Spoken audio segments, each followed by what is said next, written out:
So this is a self-forgiveness list for anger,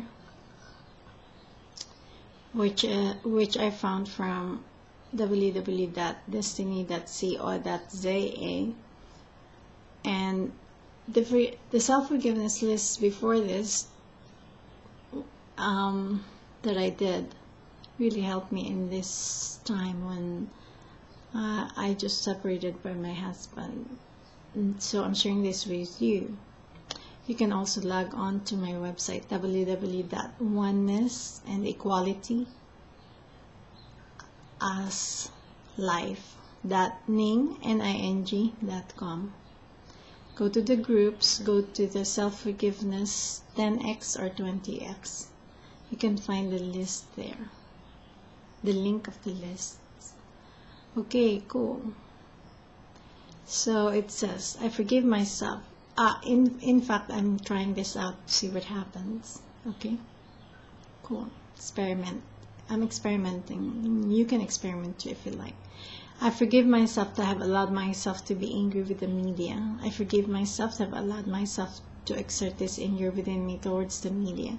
I forgive myself that I haven't allowed myself to realize that exerting anger to someone or something separate from me is a statement of blame, instead of me taking self-responsibility for me in applying self-forgiveness for allowing and accepting anger within me through the participation in thoughts, and thus me standing up as me for me as who I am.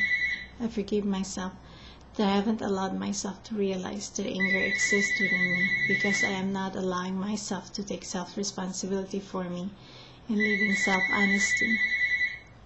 I forgive myself to have allowed myself to be angry with and at rapists.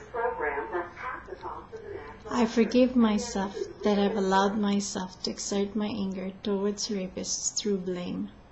I forgive myself that I have allowed myself to be angry with and at murderers and killers.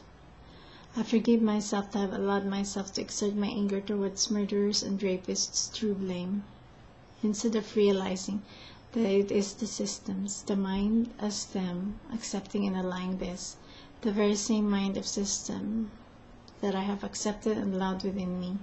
No more. I stand up as who I am. I no longer accept and allow the mind of systems to direct me, to control me or disempower me. And this I no longer accept and allow the mind of systems in this world as rapists and murderers. I forgive myself that I have allowed myself to be angry within and at this existence. I forgive myself that I have allowed and accepted myself to exert my anger towards this existence instead of realizing that the very something or someone I am angry with and at, to which I exert my anger, I am responsible for, and the exertion of anger is but a statement of blame, that I am not willing to take responsibility for what I have accepted and allowed within myself and thus within this existence. We will continue on in the next video.